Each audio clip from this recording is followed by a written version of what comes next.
Alright, so in this video we're going to talk about the different parts of a negative feedback loop. If you do not know what negative feedback is, I want you to pause this video, go to the description, and click on the link there, which will take you to another video which tells the difference between positive and negative feedback. Alright, so let's look at a negative feedback loop. This solid black line right here is going to represent our normal levels. This is what our body wants to keep the levels at. This dotted line is going to represent an imbalance. Alright, so we have a stimulus. Our original stimulus here is going to be an increase. So let's say we have an increase in body temperature. This is going to be our stimulus. Now the receptor is going to pick up that there's something out of the ordinary. Something's wrong. We have an increase in body temperature. We're getting too hot. Now it's going to send signals along the afferent pathway to the control center, which is most often going to be the brain. Now I like to remember that afferent starts with an A, and A is the first letter of the alphabet, so afferent pathway is going to come first. Okay, so we had our stimulus, the increase in body temperature. The receptor picked up that there was something wrong.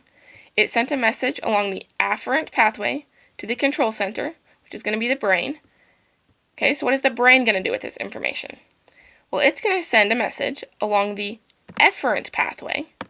Okay, so we had the afferent starts with an A comes first.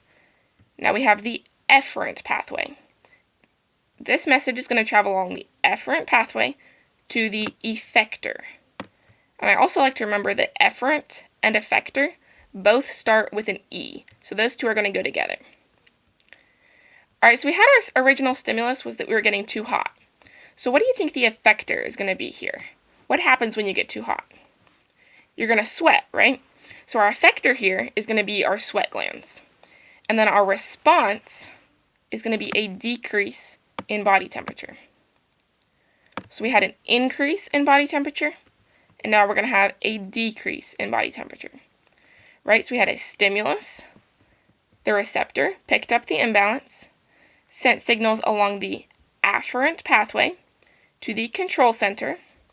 The control center is going to send messages along the efferent pathway to the effector, and that's going to elicit a response, which here is a decrease in body temperature. We had an increase in body temperature, now we have a decrease in body temperature, and that's going to bring us back to our normal levels.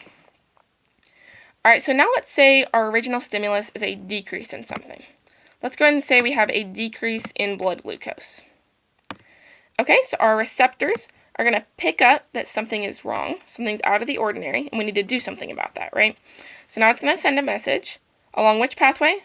Along the afferent pathway, because A comes first, the afferent pathway, to the control center, which is most often going to be the brain.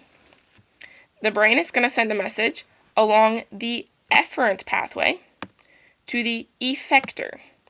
And the effector in this case is going to be the pancreas. It's going to release something called glucagon, and that is going to increase our blood glucose. At this point in the course, you don't need to know what glucagon is or what it does. You just need to know that we had a decrease in blood glucose, and now we have an increase in blood glucose. Alright, so let's go through that one more time. So we had a decrease in blood glucose. What was that? That was our stimulus. Okay, the receptors in our body are going to pick up something is wrong. We're not at our normal homeostatic level. So we're going to send a message along the afferent pathway to the control center. The control center is going to send a message along the efferent pathway to the effector. Because remember, E for effector, E for efferent. And this is going to elicit a response. And here the response is going to be to increase our blood glucose. So we had a decrease in blood glucose. Now our response is to increase our blood glucose. And this is going to help us maintain homeostasis at our normal levels for our body.